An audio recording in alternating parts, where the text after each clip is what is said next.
happiness comes from subtraction.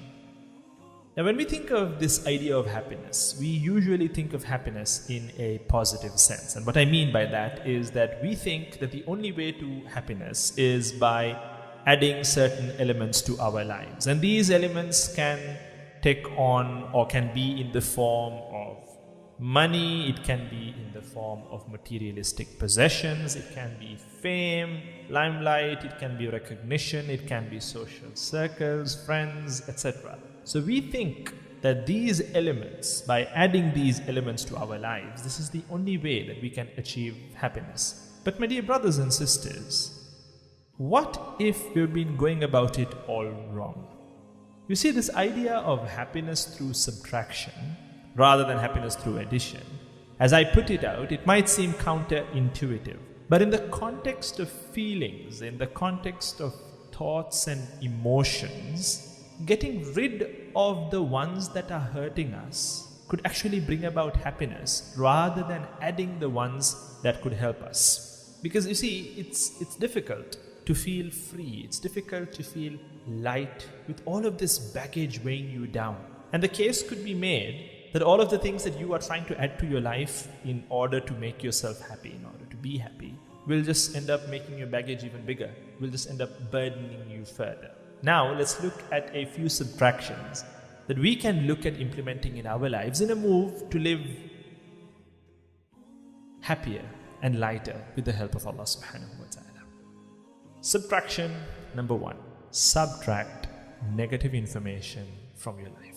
Now, this can be in the form of social media and in today's landscape, the news. Now, before I go further and unpack this, I want to establish that with regards to news that affects you, it's important that you keep yourself informed, and you shouldn't be ignorant in this regard. You should keep yourself informed. Now, you're in the middle of a pandemic, and if there are important announcements that the health authorities of your country or area are putting out, then yes, you must keep yourself informed.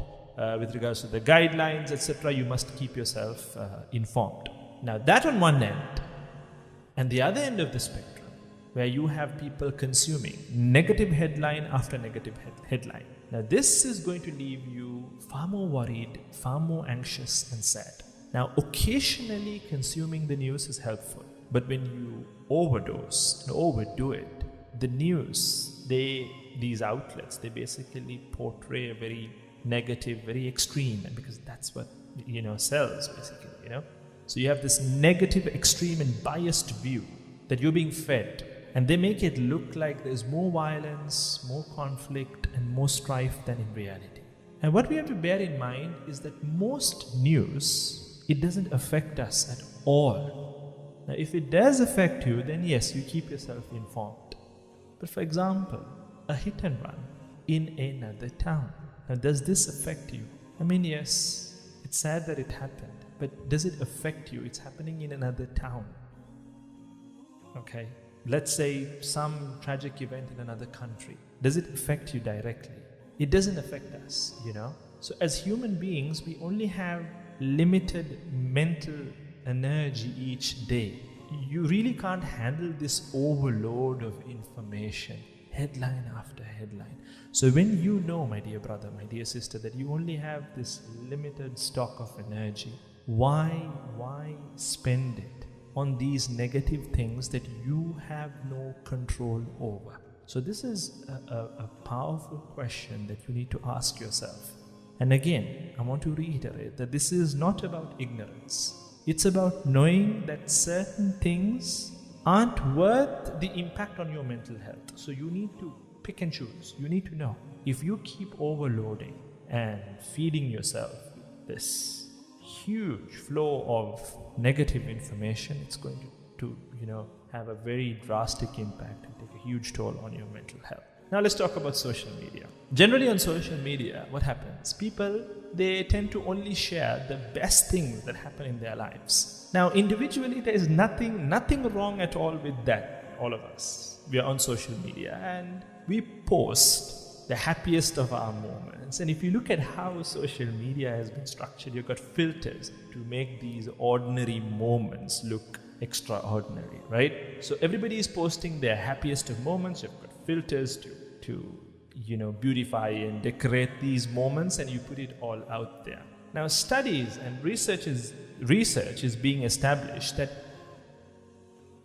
so individually these are the things that are being put up, but in terms of consumption, as people consume all of this, they start to feel unhappy with their own lives in comparison. Why? Because they're comparing their lives with the lives of others.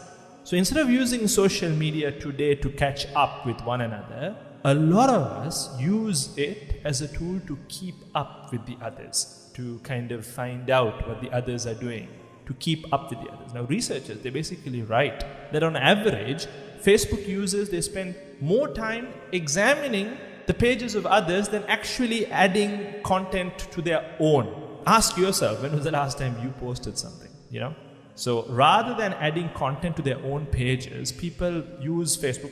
Not that I'm saying that you never post content, but when you compare your usage, you spend more time examining the pages of others than actually adding content to your own page.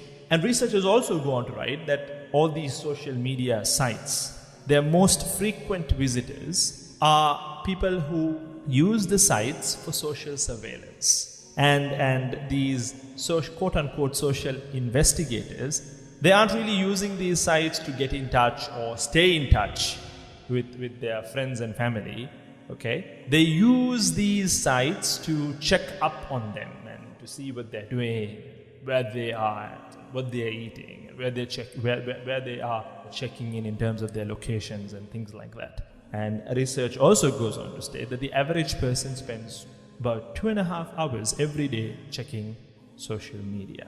Now, this can have another negative impact, okay? Because now you have the link between screen time and your health. The more screen time, the more you spend time on these screens, you obviously, number one, wasting a lot of your time where you could be doing good things, okay? Positive things, impactful things, and on the flip side, it's also having this very negative impact on your health. So this is something that we have to bear in mind, and this needs to be reduced and subtracted. The negative information, it needs to be subtracted from your life. Moving on, subtraction number 2. Subtract the bottom 20% from your life. Now you have something called the Pareto principle. Now this principle states that for many outcomes, roughly 80% of consequences come from 20% of the causes. Other names for this principle are the 80-20 rule, you have the law of the vital few, or the principle of factor sparsity. You have all these names that are in place for this particular principle. So now, based on this principle, I want you to assess what are the 20% of things that cause 80% of unhappiness in your life. And you also need to assess and ask yourself, what are the 20% of things that cause 80% of your happiness? And you need to be really ruthless here. Identify the 20% that's actually causing 80% of your unhappiness, okay? And eliminate. And I said be ruthless because this is your life at the end of the day. We're not negotiating anything else. This is your life that you're talking about. You're trying to achieve, you're trying to become more productive, you're trying to achieve, a greater heights in life. So you really need to assess and scrutinize yourself very diligently and carefully in this regard. Subtraction number 3, subtract negative people. I posted a quote the other day on my social media. You are the average of the 5 people you spend the most time with.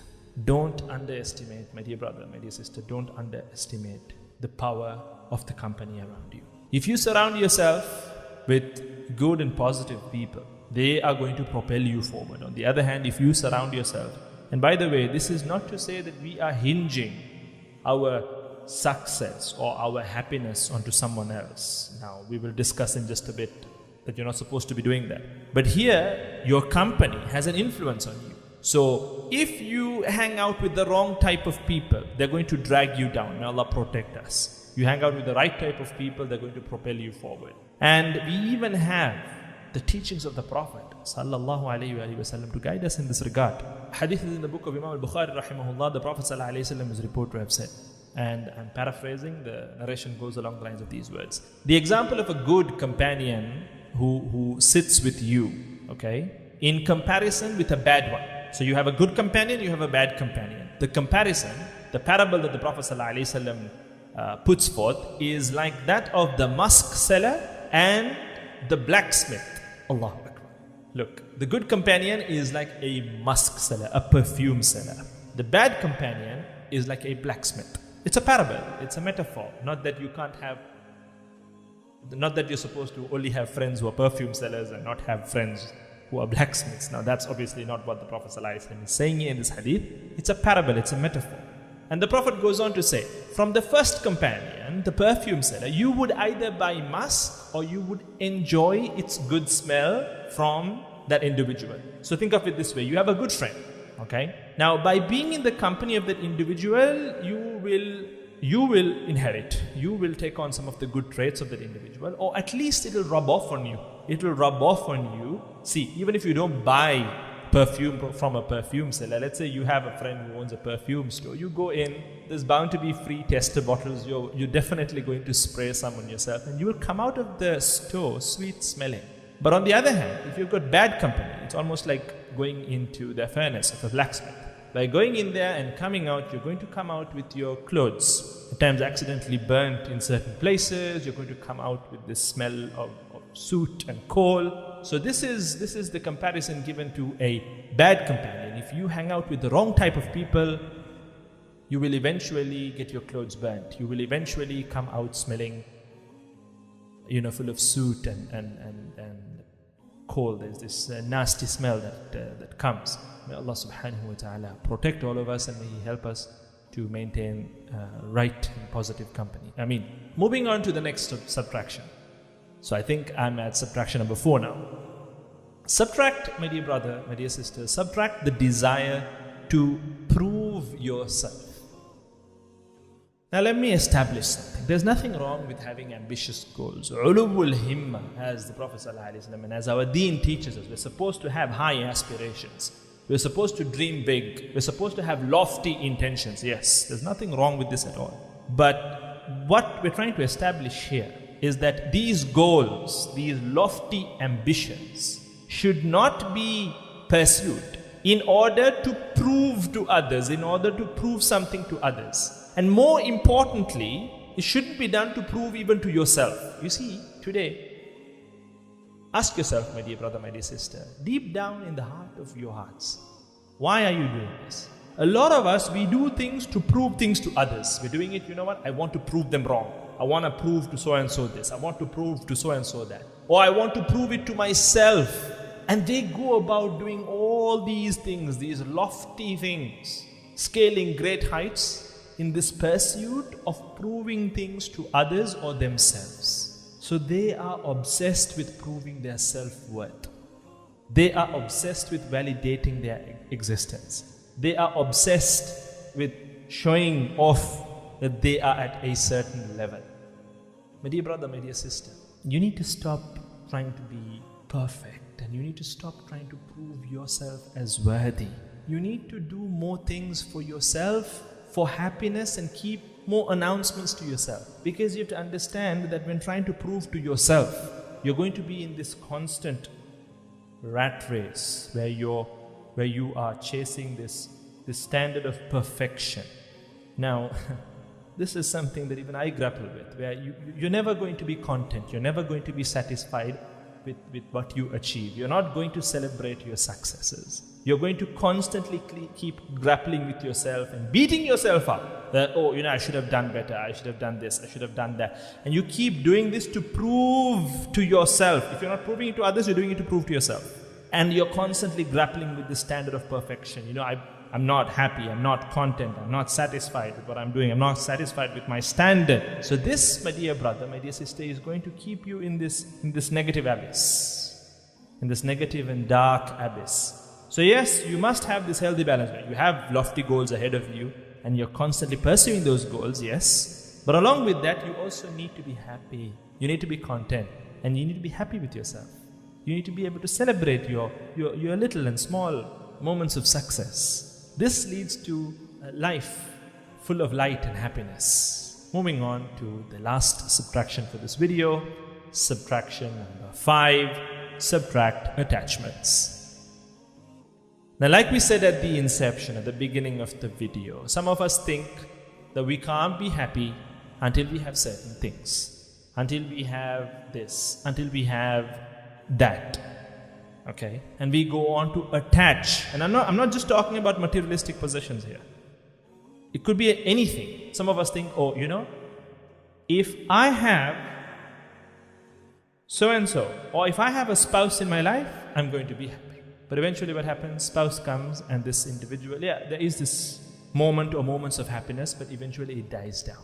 Because this whole concept of, attaching your happiness onto things, be it wealth, health, relationships, possessions, money, this just doesn't hold up under psychology. When you achieve something, you feel happy. And then what happens is you adapt to that happiness, and it becomes the new normal, and then you lose that happiness, and then you try to achieve something else. And this cycle, it keeps going on and on and on, and there's actually a name for it. It's called the hedonic treadmill.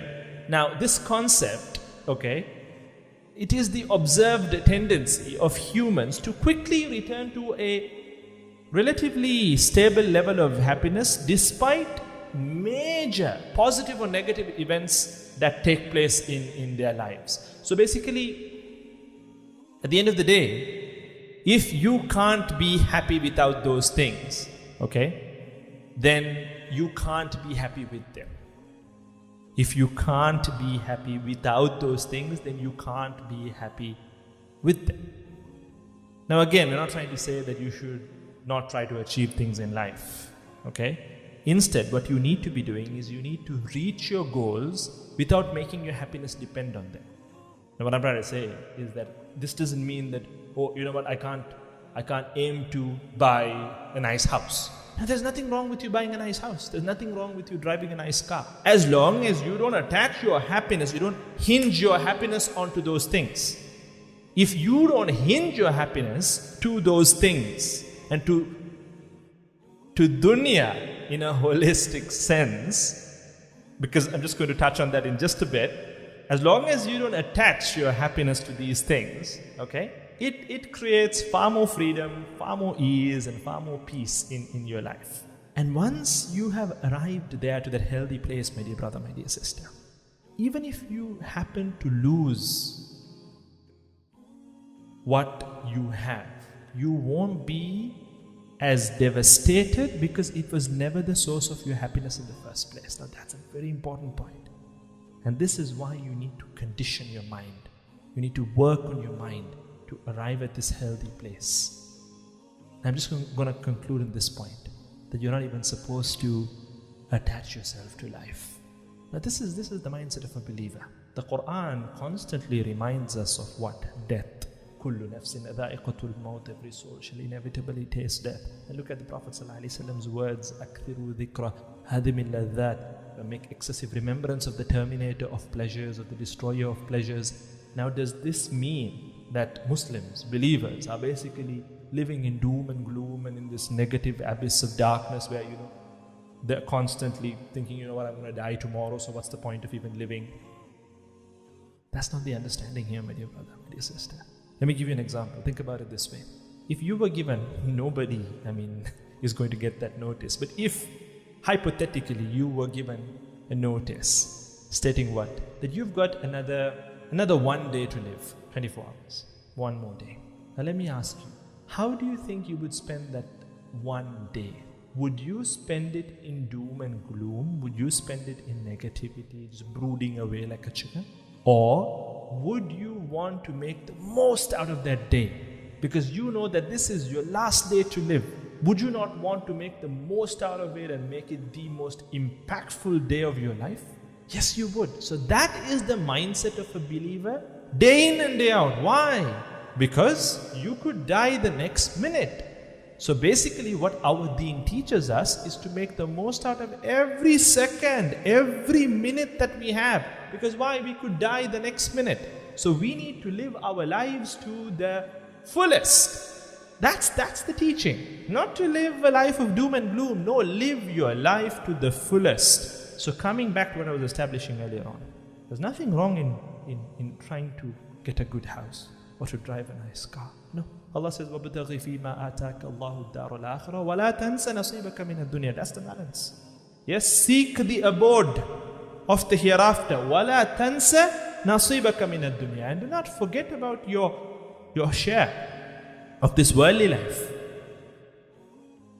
But the crucial point, my dear brother, my dear sister, is do not attach your happiness to these things, because these things are all temporary. They're all going to fade away, including your own life. Including your own life. So subtract these attachments, inshallah, you will live a lighter and happier life.